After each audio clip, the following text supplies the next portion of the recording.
Hello, and welcome to the Bamboo Lab podcast with your host, Peak Performance Coach Brian Bosley. Are you stuck on the hamster wheel of life, spinning and spinning, but not really moving forward? Are you ready to jump off and soar? Are you finally ready to sculpt your life? If so, you've landed in the right place. This podcast is created and broadcast just for you. All of you strivers, thrivers, and survivors out there. If you'd like to learn more about Brian and the Bamboo Lab, feel free to reach out to explore your true peak level at www.bamboolab3.com. Welcome, everyone, to this week's episode of the Bamboo Lab podcast. As always, I'm your host, Brian Bosley, and I want to start off by thanking each and every one of you, my guests, my amazing guests. I'm so honored to talk to people like the amazing guests we have on here today, but also all of you Bamboo Pack members. Thank you for every week helping us to grow. You're hitting that like button, you're rating, you're reviewing us, you are subscribing, and most importantly, every week you're sharing it with 3 people. That's why this podcast has gone so global and grown so exponentially. It's because of you, the guests and the Bamboo Pack members and the subscribers. I can't thank you enough, but I thank you anyway. All right, I'm going to be done reading the analytics of where we are. Just know that we're all across the globe right now. This podcast has grown so quickly because of all of you that we're everywhere, and I can't thank you enough for that. All right, I want to read a heart letter today. This just came in last night at 7:05, and it was on LinkedIn from a gentleman who listens to the podcast, and he said, "Your podcast has been game-changing with how I think about my time and energy. Thank you for what you do. Someday I hope to achieve enough to be a guest." So, thank you, by the way, to that member. I reached out to him and said, let's talk. Why not be a guest? It's all about average people, ordinary people doing ordinary things, extraordinary things, I'm sorry. All right, this podcast, before we get started, introduce our illustrious guest. This one is dedicated to RJ Boudreau in the Lowell High School wrestling team. RJ was a guest on the podcast back on November 14th. The title of the podcast is With Discipline and God, I Can Do Anything. Well, this week, RJ and his high school wrestling team just won their 10th straight state championship, 10 in a row. So, RJ, to you and your boys and girls on the wrestling team, this goes out to you. All right. Now we get down to the good stuff. You know this podcast, everyone. Like I said, it's ordinary people doing extraordinary things. And when I got a chance to do a pre-conversation with our guest today last week, I'm like, this is the symbol of this podcast. She and her experience and wisdom and what she's accomplished is the Bamboo Lab podcast. When we designed this 18 months ago, it was designed for Kim. So today we have on Kim Campbell. And I'm going to read her bio here because it's just so amazing. Kim is a retired Air Force colonel who has served in the Air Force for over 24 years as a fighter pilot and a senior military leader. She has flown 1,800 hours. It's 1,800 hours in the A-10 Warthog, including more than 100 combat missions protecting troops on the ground in both Iraq and Afghanistan. In 2003, Kim was awarded the Distinguished Flying Cross for Heroism after successfully recovering her battle-damaged airplane after an intense close air support mission in Baghdad. As a senior military leader, Kim has led hundreds of airmen both at home and abroad in deployed locations and has enabled them to succeed in their missions. Kim has experienced a great deal of experience, obviously, leading complex organizations and driving cultural change. She knows what it takes to be a successful leader, to inspire and empower high-performance teams to achieve success. And this is what I like right here about Kim, because she hits the nail on the head of the things that people like I coach in the corporate world every day. Kim is passionate about leadership and feels strongly that leaders earn trust by leading with courage and connecting with their team. And I want to reiterate that, leading with courage and connecting with her team. Because when I talk to these amazing leaders around the country and around the globe, that's what they're saying. And they're doing it in the private sector. Kim did it right there in the battlefield. More importantly, I should say, is as of last week, on the day Kim and I talked over the phone, minutes before we talked, her book arrived at her house. The first time she got to see and hold a copy of her amazing book, which we are going to talk about today. This book is called Flying in the Face of Fear. by Kim Campbell, Kim K.C. Campbell. It is going to be available on March 8th. So we're going to really, really ask all of you to do yourself a favor, do your friends and family a favor, your clients, your colleagues, your boss a favor. Pre-order this book for yourself and for others. We'll get into that in a minute. So I can't say much more about Kim. I want you to meet her. So Kim Campbell, welcome to the Bamboo Lab podcast. Thank you, Brian. I appreciate that. Thanks so much for having me on the show. Oh, it's an honor. It's clearly an honor. I'm so glad we were connected and be able to do this. So Kim, to let Bamboo Pack members, Kim is actually calling from Steamboat Springs, California today. She's out there with her family skiing, with some friends skiing. So she took the time out of her morning and is sitting down. I guess they got a lot of snow, so not a lot of people are up skiing yet. And she took the time to spend an hour with us today. So that's a great honor. All right. So Kim, I'm starting to read your book and I'm getting to know a little bit about you. And, but I don't know enough yet. And I'm very curious. And I know the Bamboo Pack audience is. Can you tell us a little bit about yourself, your childhood, maybe your family, what or who inspired you as a young person? Yeah, absolutely. I grew up in San Jose, California, which was my hometown for a very long time until I decided to go off to the Air Force Academy, which is interesting story in itself, because for me, I decided that I wanted to join the Air Force, go to the Air Force Academy, and become a fighter pilot in about the 5th grade. Really? And yeah, which, that was 1986. Women weren't actually allowed to be fighter pilots then. And I had no idea. I didn't know that. My parents never told me that. The reason that I decided I wanted to be a fighter pilot was after watching the launch of the Space Shuttle Challenger, which, and the initial stages of that launch was just exciting and exhilarating. And I was really, really looking forward to it. And then to watch the tragedy kind of play out in front of me, thankfully with parents around me at the time, there was something in that moment that I just connected with in terms of realizing that those astronauts died doing something that they believed in, something that was bigger and more important than themselves, so much that they were willing to give their lives for that. And, I still struggle a little bit to comprehend and understand that. But for whatever reason, that moment was kind of like I decided that that's what I wanted to do. My ultimate goal was to go on and become an astronaut. And I talked to my parents. My dad had said, well, a lot of the astronauts are pilots. If you want to be a pilot, a lot of the pilots go to the Air Force Academy. And that seemed like a simple solution for me. So I committed my life in the 5th grade that that's what I was going to do. And then worked really hard to try to get there.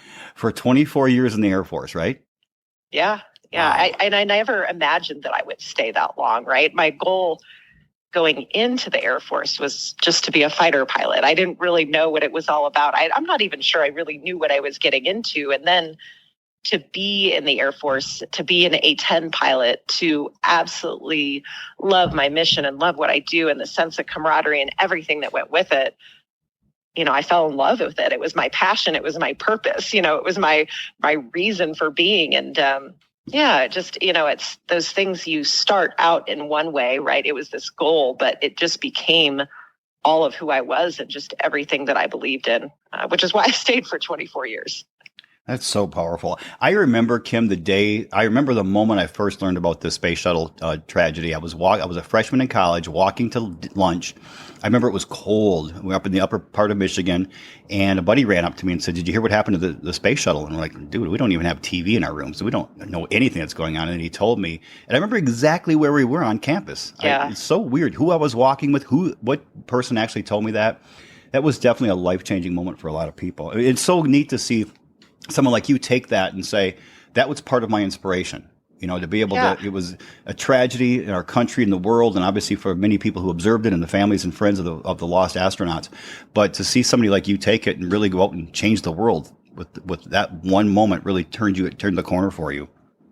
It's really interesting because I've talked to other pilots who have said, you're kidding. Like that's what inspired me as well. And it's just, I think that's if there's a good side, right? Like that's the legacy that these astronauts have left behind is a totally new generation of, engineers and pilots. And, it changed people's lives for the good. I love that. So we're going to get into your book here in a minute because there's so much to unravel in this book. And again, everyone, her book is titled Flying in the Face of Fear, available on Amazon and most bookstores, coming out March 8th. Get yours pre-ordered today, please. You're not going to regret it. Kim was generous enough last week after we spoke to send me a digital copy of the entire book. And as most of you know, I want to hold this book in my hand. But I've been going through it every day, going through it and getting quotes out of it. And the way it starts off in the prologue, you are instantly sitting there in that plane with Kim, and it's so powerful. I'm going to read that in a few moments, but I pre-ordered my copy, so within the next 7 to 10 days, I hopefully will have it in my hand and we'll be able to actually open the pages and see her picture on the cover. So that's exciting. I know. It was so fun talking.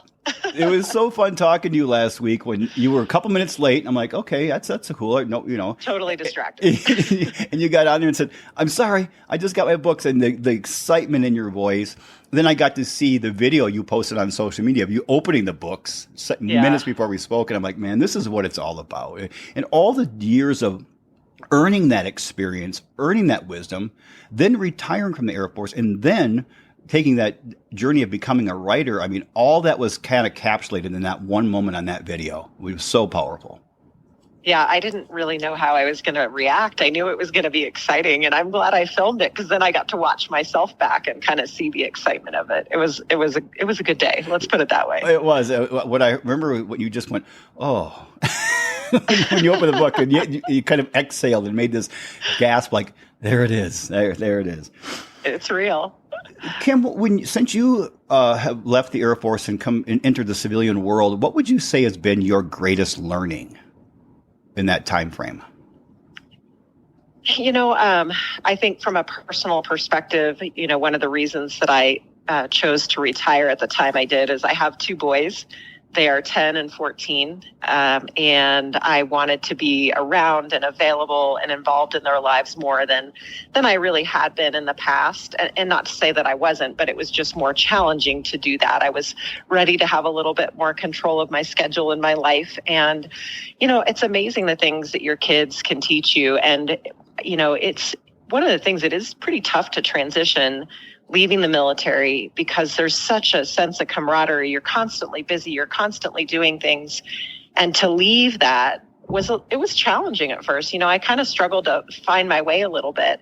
But I realized that same environment, that same passion and dedication to do something big and important exists outside the military as well.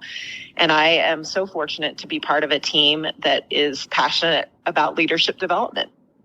And I love that I have found that outside the military as well. And that probably was the biggest thing that, I learned, is that I could find that purpose. I could find that passion.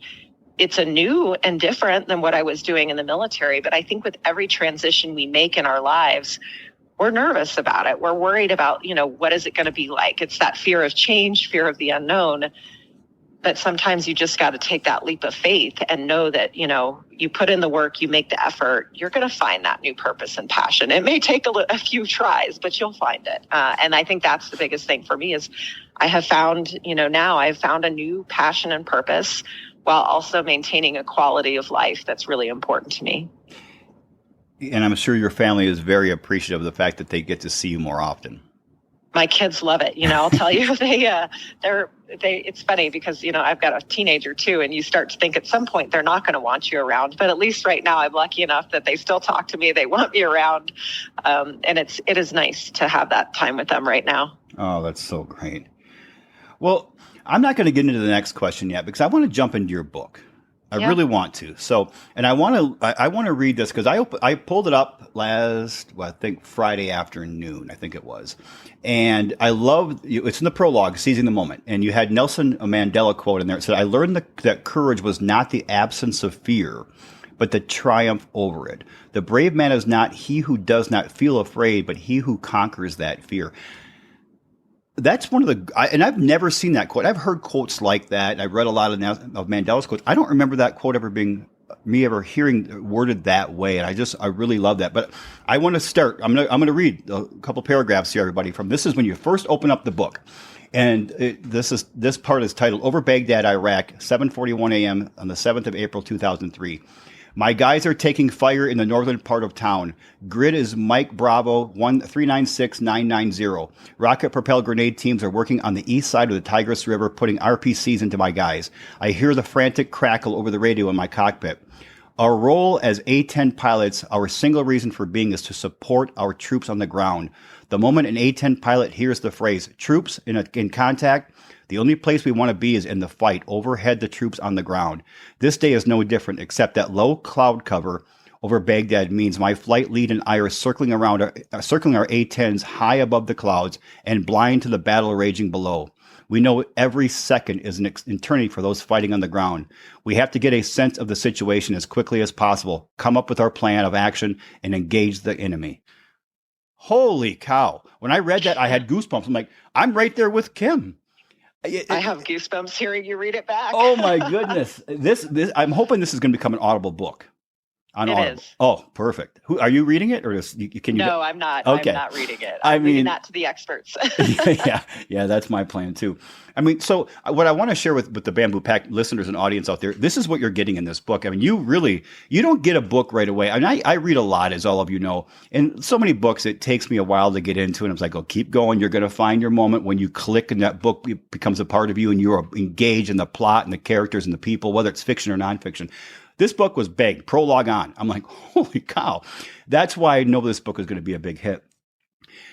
Let's talk a little bit. So for you, Kim, what made you want to write this book? You know, that's a good story because a good question, because I've had some time to kind of think about it now and, you know, really reflect on this book was a long work in progress. I think it took me about 3 years to complete, and I didn't have the idea on my own. One of my colleagues, I finished out my career working at the Air Force Academy as an instructor.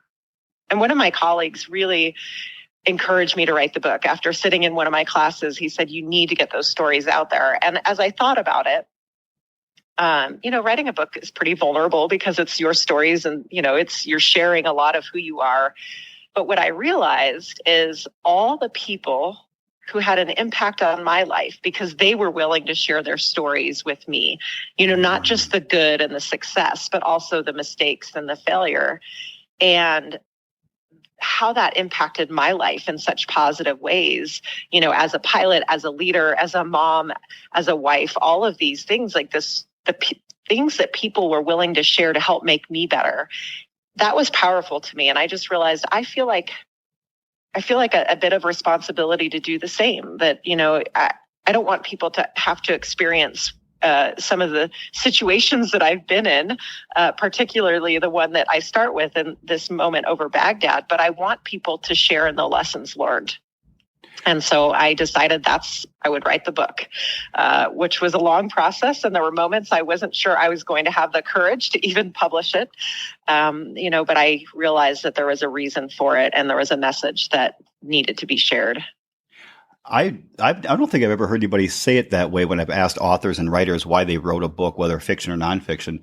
You were really paying tribute to all of those people in your life who shared their stories with you, whether verbally or in the written word that impacted you. Right. I think I find that so powerful. And I think a lot of that comes down to something that I really firmly believe in, Kim, is that vulnerability is a very difficult journey and it's a very difficult path for people to go down.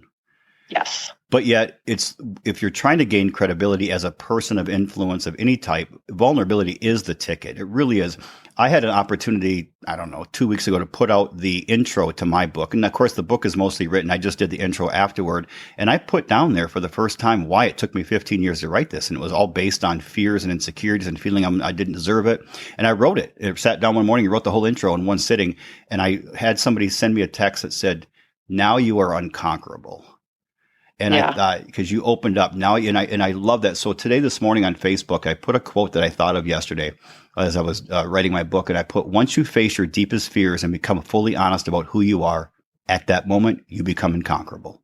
And that's what you did. I mean, by all these people did for you by sharing their stories and their journeys and experience and wisdom and, fallacies and faults and mistakes, they become unconquerable to you. And now you become unconquerable to the world because you shared your stories. And I think there's so much honor and courage, and there's so much dignity in doing that. So That is so powerful. What did you face as your biggest fear your biggest challenge in writing this book? I mean, writing a book is not easy. It's a tumultuous journey and task. What did you find as your biggest challenge? Yeah, it's interesting because I think for me, I just started writing. Because I didn't have like the big idea for the book or what it was really going to be about. I just started writing. And there was goodness in that, and that I just put it all out there on paper, and then I could kind of go back and edit and think about it. But I think it is, the challenge is that it's a little scary to put yourself out there and, to talk about your fears, to talk about your failures, to talk about where things didn't go well. But I think, people can learn just as much from those things. So I think that was really, it's overcoming that fear of putting yourself out there and being vulnerable. But I think in those moments, and this really pertains to life and leadership as well, is that when you are vulnerable, right, when you kind of share those things, then you really create connections. And I could see that with the teams that I've led, is when I was vulnerable and authentic to who I was, I connected with my team members way more than I would have otherwise. So it's hard, it's challenging, it's scary, but it's doing, knowing that and doing it anyway. So I'm going to stop you just for a minute, Kim. I'm going to reiterate. I want to validate what you said. So the Bamboo Pack member out there, if you're driving, running, hiking on your treadmill, and you're trying to get all this in, again, I'm going to recommend, like I do mini podcasts. If that's what you're doing now, when you get somewhere stationary, sit down, listen to this again with a notepad and pen. Because what she said right there was so powerful.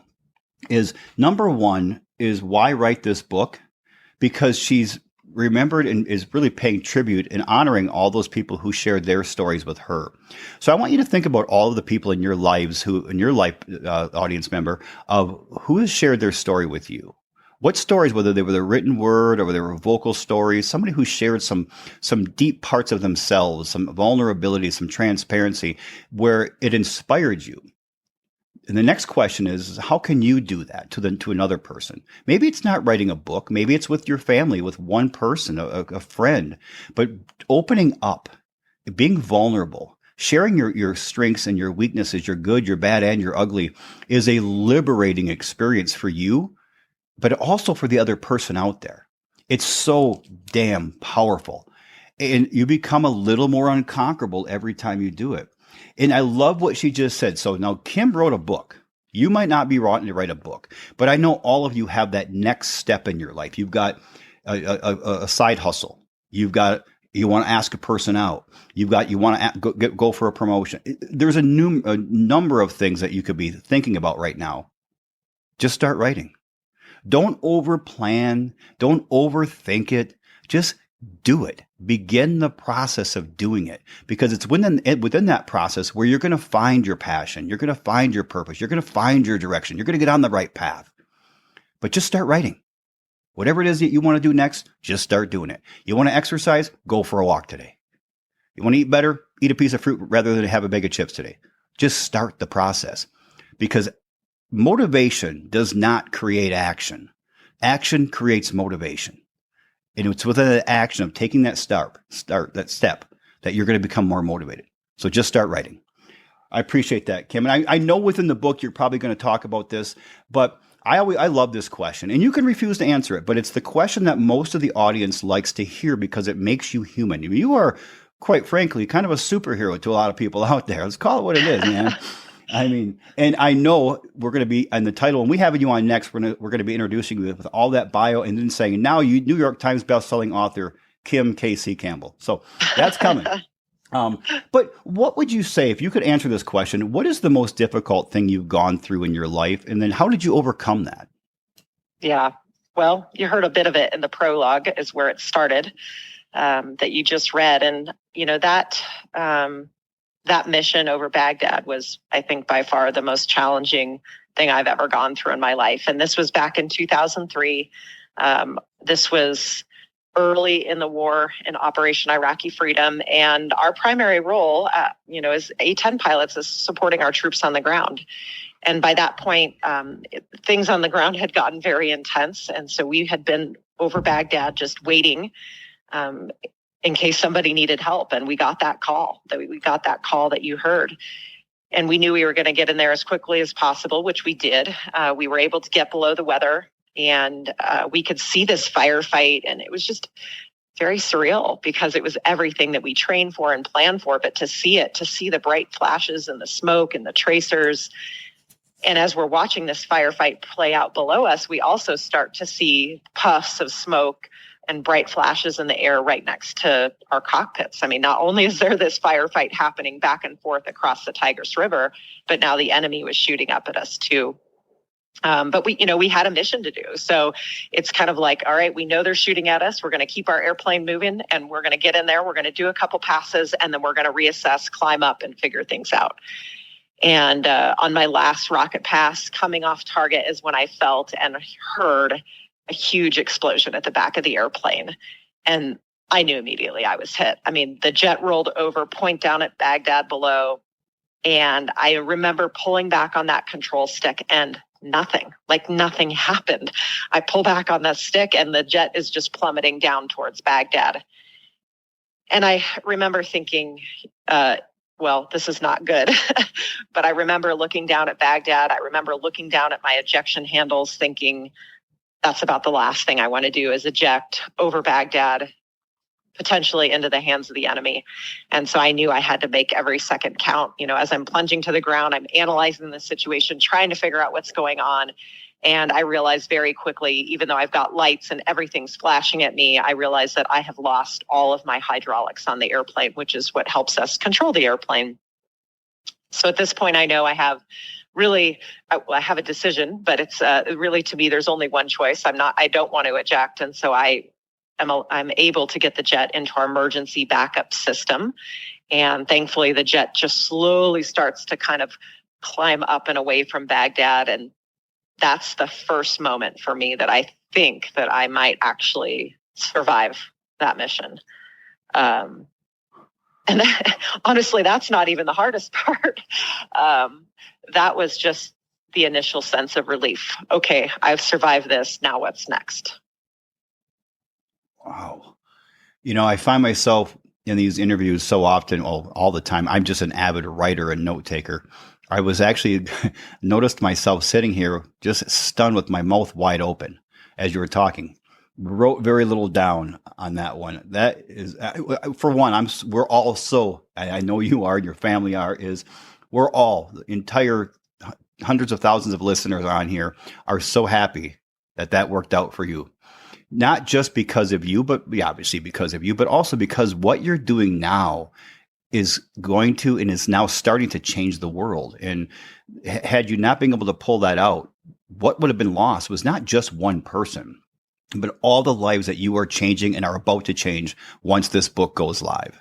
And that with all the work you're doing, on your own with your business. So glad, man. So happy that you're here talking to us today, Kim. So I have to say, I've never quite thought about it that way, but that's pretty powerful to hear you say that. It's just, I think, you have these moments in your lives, and not that I want anybody to ever experience anything like that, but I think you have these moments in your lives where all the training, everything that you've done in your life, all the work that you put in, it all comes to one moment of, can you take action when it matters the most? And for me, that's what I found, like that.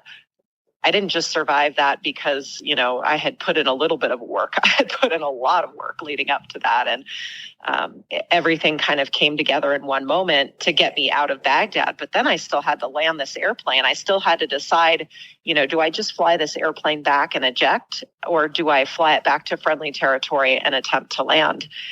And that was probably one of the most challenging decisions of my life, because to me, it felt like either one of those decisions could potentially be the difference between living and dying, right? Like, I just didn't know what the right decision was and what the right choice was. I had an hour to think about it on the way home. It took me an hour to fly the airplane back to our home base in Kuwait. And, thankfully I wasn't solo. I had a wingman with me, providing me mutual support there by my side the whole way back, talking me through it, walking me through emergency checklists, but also just checking in on me. Like, how are you doing? Like, this is hard. And after a lot of, thinking and evaluating and discussing pros and cons, and then just kind of going with what to me felt like the right decision, I decided I was going to try to land the airplane knowing that I could still eject at the last second.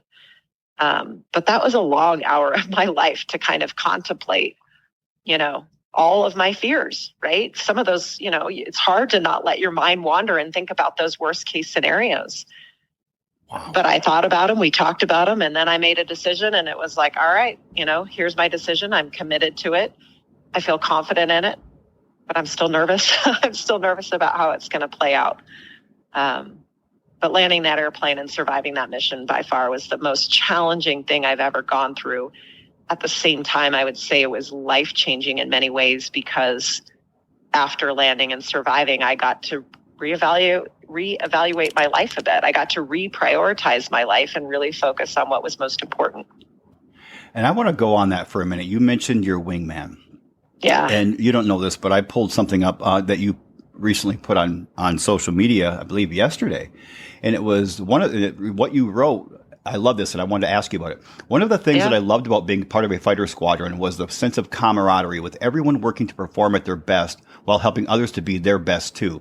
We supported and encouraged each other while also holding each other accountable. This culture was critical to achieving a high level of performance. So what is a wingman culture, and how can you cultivate a wingman culture on your team?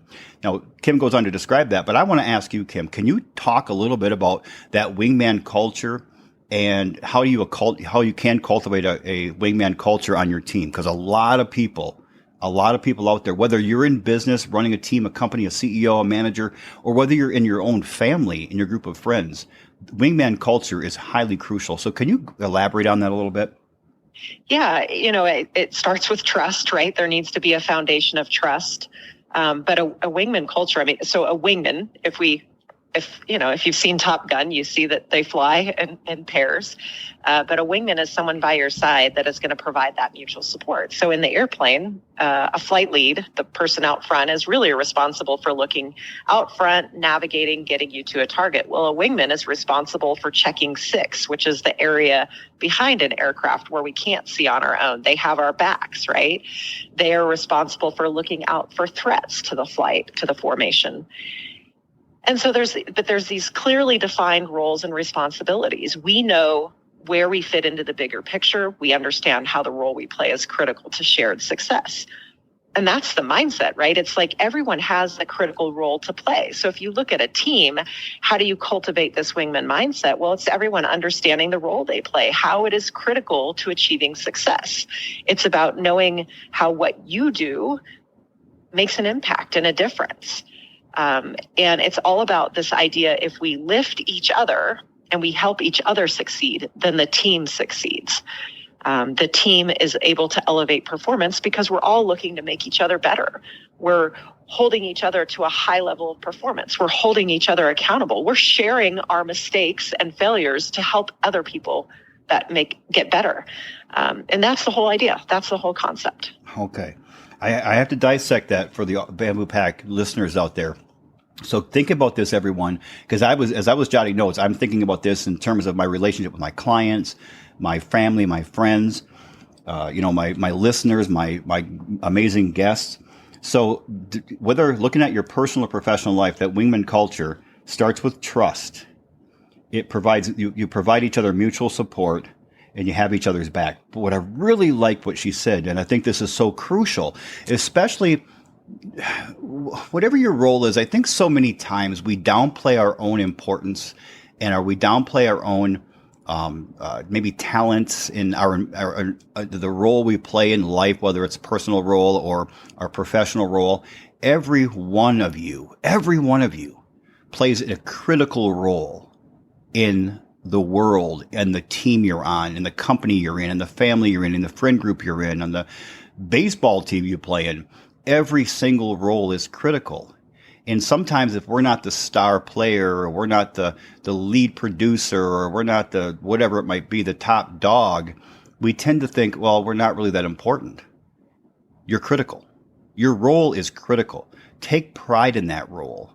because your role is designed to improve other people, to improve the other people around you, build them up, make them better, and therefore make the entire team better, which makes you better. It's a self-fulfilling prophecy, man. It's a snowball effect. And we all grow that way by supporting other people. And I really like what she tied back into that, is that we share our mistakes with each other. So we share our stories, our mistakes, and our vulnerability so the next person can learn from it. That's so important. This vulnerability aspect that Kim has brought up 2 or 3 times, we've talked about early in the podcast, is so crucial. I love that. I really love it. I saw that yesterday. I'm like, that is such a great point. So right now, Kim, let's talk a little bit about you personally. You know, being retired from the Air Force, now that you're a keynote speaker, soon to be best-selling author. You are a leader. You're a wife. You're a mother. What's a win for you in life? When you have something happen in your life that's a triumph for you. I know last week when you opened up that book, the box of books, that was a triumph. But overall, what would you say is a big win for you in life? That's a really good question. I would say you're right. Like, it has been a bit of a triumph to get this book out there and put it out into the world. I feel like when I feel like I'm winning, if we were to say it that way, is when I've found a good balance or harmony with this personal and professional life that aren't always separate, where I feel like I am doing something that I'm passionate about, that I love, but I also have time to be with my family and to be that wingman for my husband and my kids. When I have found that harmony with it, that I have found a sense of kind of balance, and that I can do the things that I want to do, and I'm doing them what I would consider fairly well. Like, that feels like a win to me. But I haven't always been there. I have really struggled with that throughout my career, and really probably because I put so much pressure on myself to try to make it like this everyday balance. Like, I had to be the perfect mom, the perfect wife, the perfect leader, the perfect pilot. It was not possible.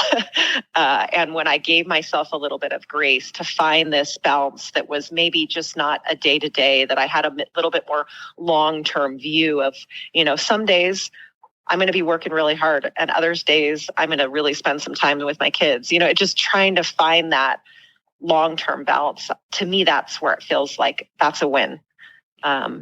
It's not easy at all. Oh, what I always try to tell people, and what I've learned to, at least from my perspective, Kim, is I don't ever like to use the word balance. I like to use the word blend, because I think our lives blend. We're juggling so many things in our life, and sometimes, some things are on the ball we're juggling. One ball's on top, another one's on the bottom, another one's on the sides. Then, within a few minutes or hours or days, they rotate constantly, and they really do blend. I always tell people your life is like an incredible bowl or a crock pot full of a really good stew, and you have all these ingredients. You've got these roles you play, the expectations you carry, the responsibilities you have. They're all in there, and they're all working together. Don't segment them.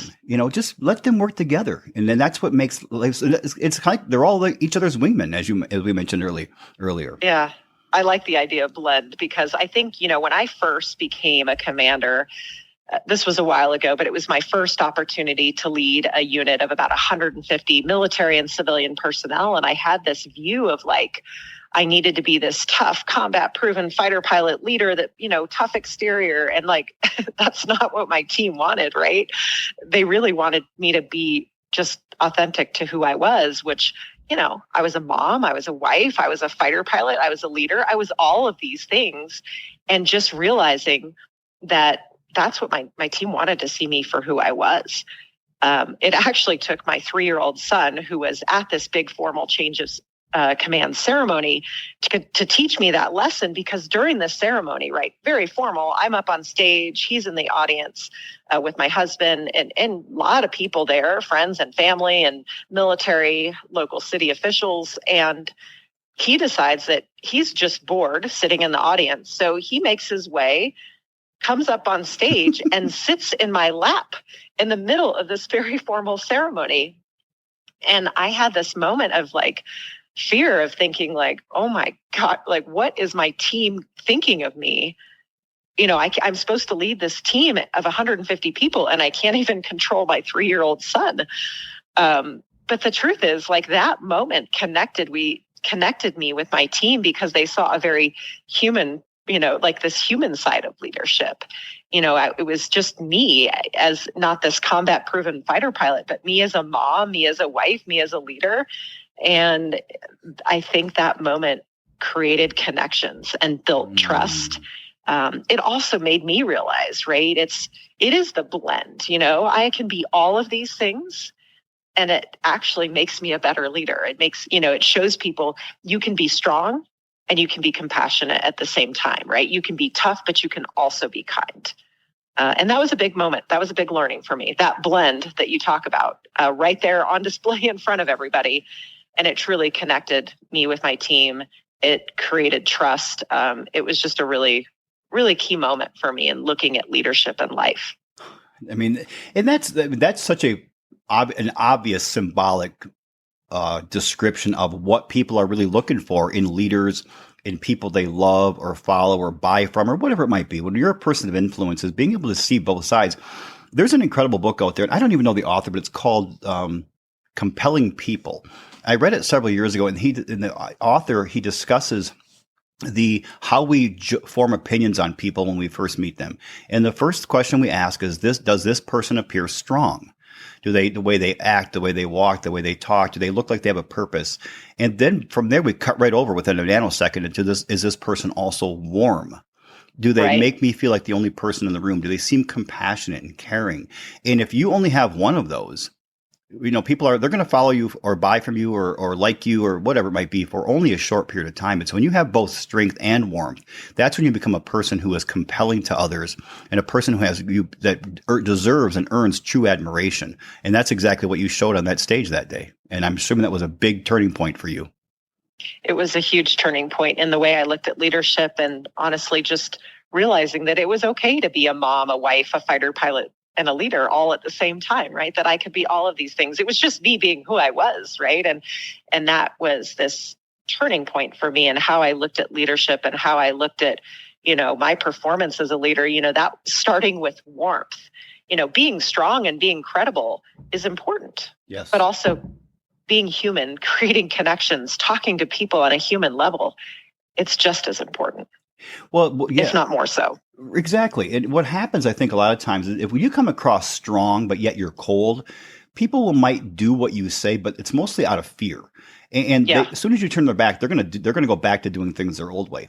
If you come across as warm, but rather weak, they're going to follow you or do what you want out of pity. But as soon as you turn your back, they're going to go back to their old ways. It's when you combine the two that that's where you become unconquerable, as we talked about earlier. And I would say that's a great title for you, The Unconquerable. Casey Campbell. I want to go to chapter 1 on your book because I love the title and I love the Henry Ford quote that starts this chapter. So, ladies and gentlemen, the chapter 1 of the book, after we just talked about the prologue, it's titled Headwinds and Tailwinds. And she has an amazing quote by Henry Ford, and I've read this before and I love it. When everything seems to be going against you, remember that the airplane takes off against the wind, not with it. So we're going to talk about this in a minute, but I want you to think, everyone out there, what are you going through right now? You feel the world is against you, or some aspect of the world is against you right now. Maybe it's a relationship, a financial issue, a professional issue, maybe it's a health issue. It could be a number of things. The airplane takes off against the wind, not with it. So this is your opportunity to prove to yourself, as Randy Pausch, the amazing, rest in peace, Randy Pausch, Carnegie Mellon University computer science professor, said that when we face a brick wall, it's there for us to prove to ourselves how badly we want to scale that wall. So can you talk a little bit about that, where that idea come up with, or where did you see that, where it's when we're facing a wind, that's when we're ready to take off, not kind of back down. Airplanes take off with the wind, or against the wind, not with it. Can you elaborate on that a little bit, Kim? Yeah, I think, sometimes we're so quick to just, we face these challenges, we face these hard things in our life, and we get frustrated. And, we feel like things are against us. And, the reality is that I look back at my life and I write about some of these things in the book of the hardest things that I faced, the rejections, the failures, you know, I realized that that's where I came out stronger on the other side, right? It's this whole idea, like sometimes we feel like we're facing these headwinds, like everything is pushing against us, everything is hard. But the other thing to remember is that these headwinds also give us lift, right? It gives an airplane lift, which allows the airplane to take off. And I've looked at that in my own life of those hard, challenging things, the rejections. Yes, they were hard, they were challenging, and I faced them. But they also gave me lift because they allowed me to grow stronger, learn that I could overcome something that I didn't think I was going to be able to do. And that's the whole idea, right? These hard things in life, they're hard going through. They feel sometimes painful at the time.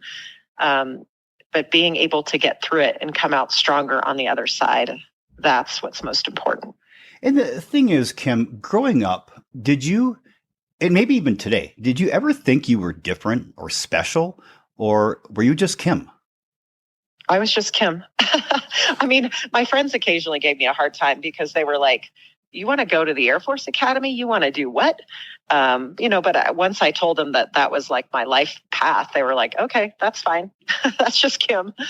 Well, and I think that's so important for us to bring up right now, because I think so many people would see the book, would see you speak, would see your website, would hear you on the podcast today and think, well, she's just different. I'm not Kim K.C. Campbell. I'm just so-and-so. I'm Joe Blow. I'm Mary Smith, whatever it might be. No, she's just Kim.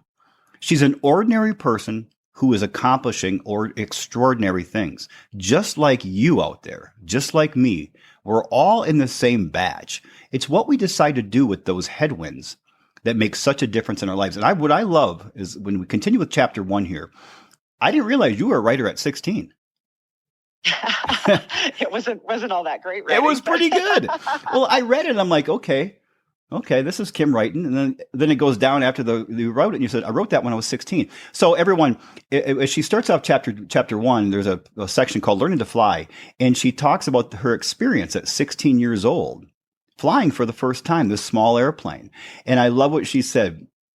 I did it. It's the greatest feeling to know that I have control of something that had the potential to take me anywhere I wanted to go. I am free, and there is nothing more I could ask for. I soar into the sunset, knowing that I have accomplished my dreams. I had flown an airplane at 16 years old.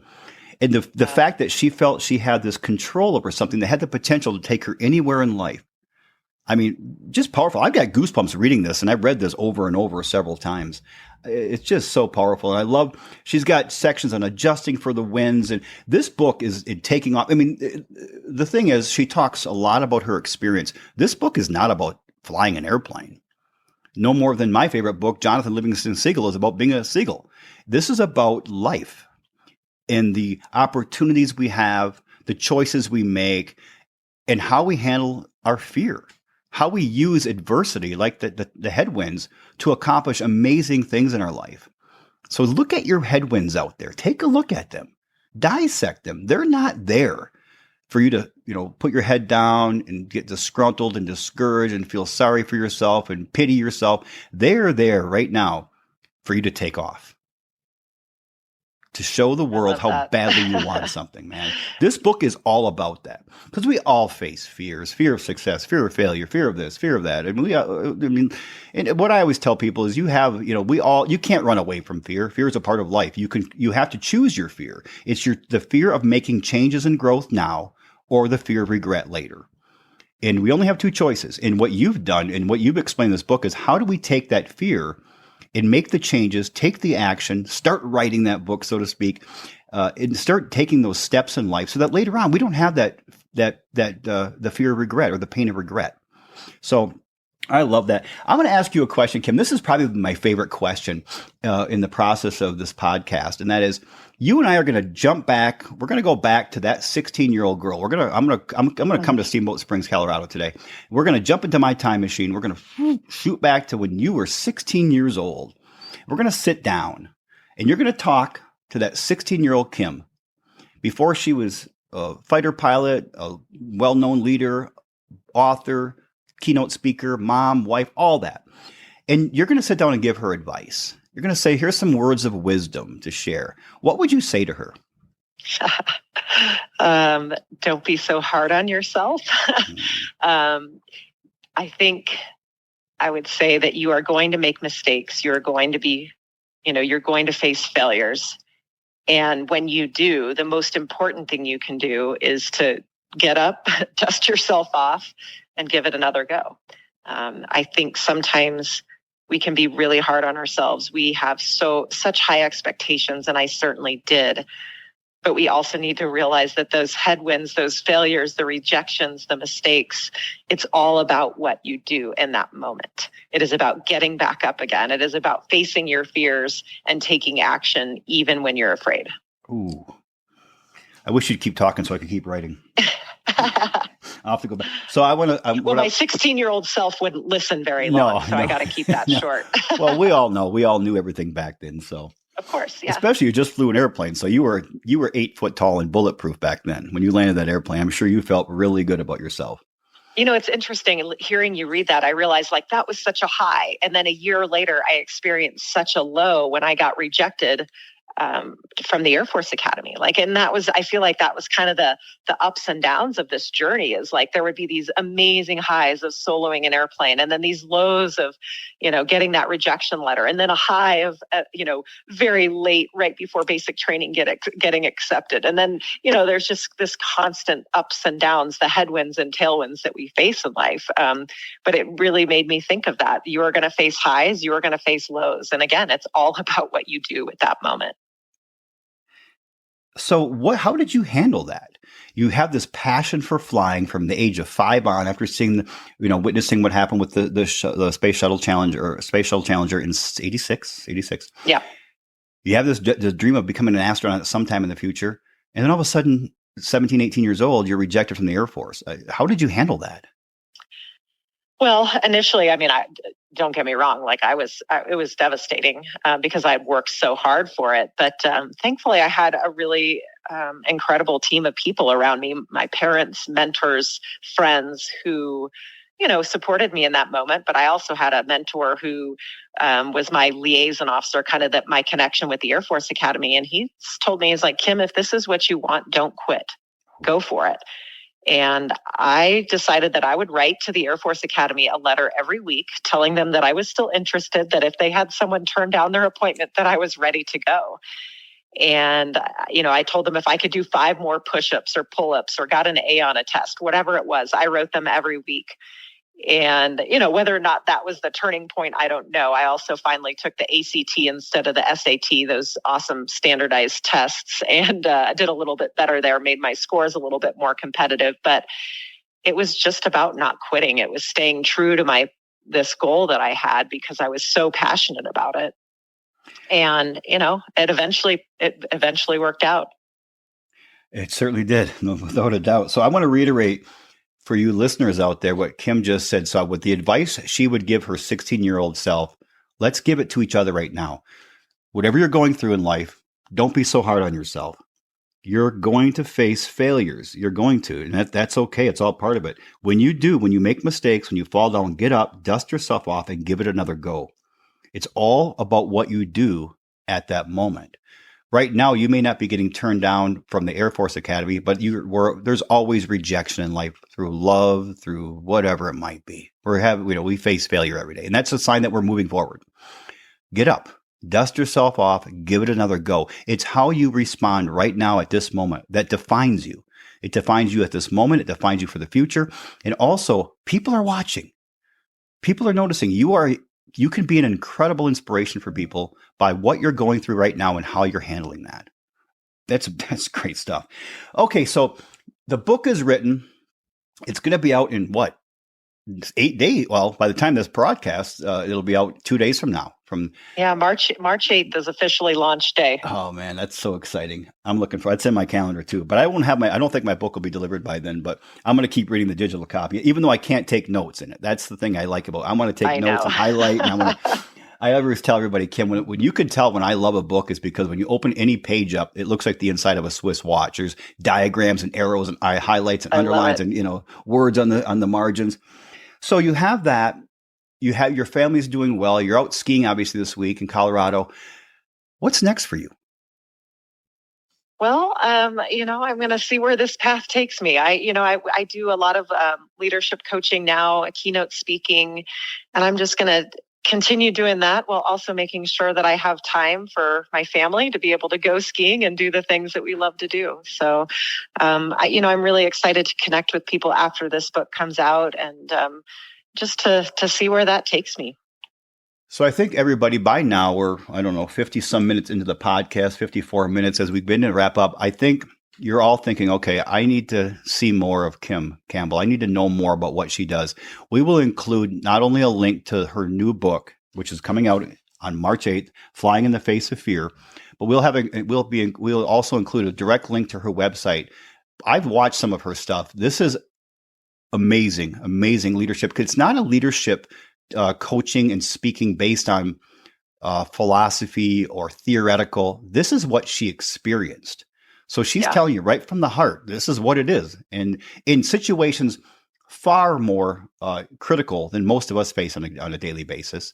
So I really want you to get on there, order this book, get on there, click on her website, explore, look at her coaching program, look at her keynote speaking platform, and reach out to her. You will not be disappointed. I don't think after 55 minutes together, I don't think anybody suspects at all that they'll be disappointed. But if you have a little suspicion, please do. And please get out there or pre-order this book. And like I say every time, if you feel you want this book, but maybe you think, right now we're pinching our pennies till they scream a little bit. And do I want to buy another book? Reach out to me. I will make sure that from the Bamboo Lab podcast, you get a copy of the book in your mail. I'll make sure we buy you a copy and get you a copy. In fact, for the first 10 people who reach out to me on this podcast to say, Brian, this is what this podcast meant to me, I want a copy of the book, I'm going to order you a copy and send it to you. So the 10 heart letters that mention what this particular podcast did for them will reach out. But for the rest of you, order the book. If you feel like you can't, let me buy it for you. Because this book right here is a game changer, a life changer. And then I want you to think about, if you can afford to buy a copy, buy 3 copies. Buy 5 copies, buy 10 copies, buy it for your family, your friends, your children. My kids are going to get a copy of this book. Buy it for your colleagues, your boss. I mean, if you're a CEO or the leader of a company, buy it for your people. Start a book club on this book. Trust me, you're going to get so much value out of this. This is one of the best investments you will make this year is by buying Kim Campbell's book, Flying in the Face of Fear. I can't iterate that enough.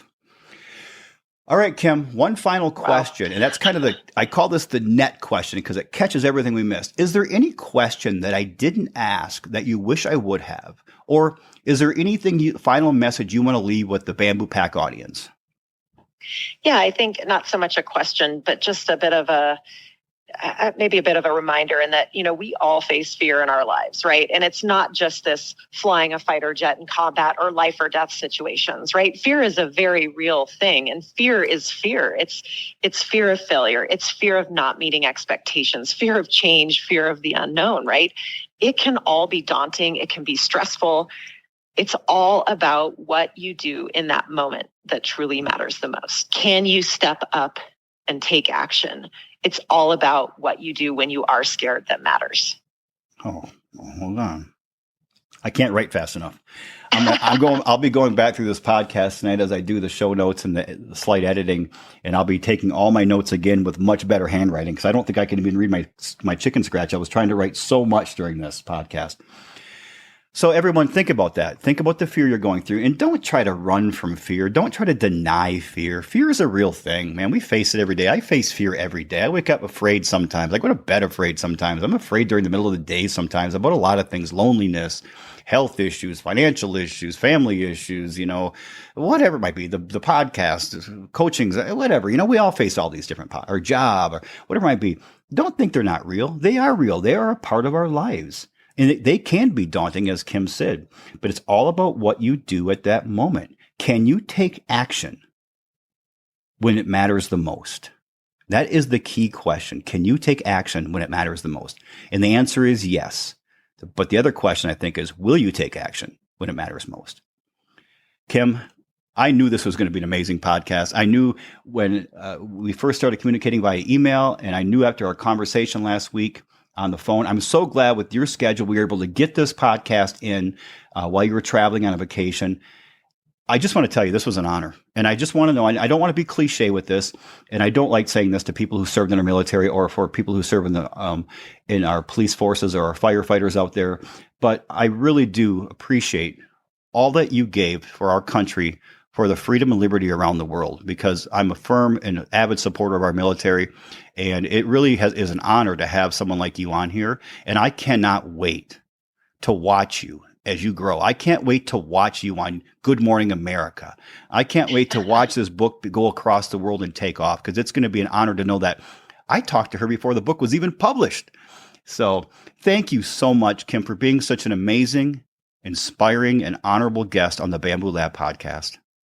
Thank you so much for having me, Brian. I appreciate it. It was a really great discussion. I enjoyed it. Great. Do you have it? I know you're going to go skiing. I just would like a couple of minutes after we're done recording today. Yeah, you bet. Great. All right. So as we say goodbye to Kim today, everyone, thank you for tuning in. Please smash that like button, give us a rating and review, subscribe to the Bamboo Lab podcast, and by all means, please share this particular episode with 3 people you love. This is a great one for young people to hear. You have a teenager, you have somebody in college or in their 20s, or anyone out there who's facing a fear of any type. This is a podcast they need to listen to. And then from there, go on and click on the links below. Click on her website. Click on the book. Buy a copy of the book, Flying in the Face of Fear. You won't regret it. All right, everyone. Till next time, get out there and sculpt your life. Get out there and sculpt your life. Truly, truly strive to be your best. Show love and respect to others and to yourself. And by all means, live intentionally. By doing that, we can inspire the world together. Until next time, please know that I appreciate each and every one of you very, very much.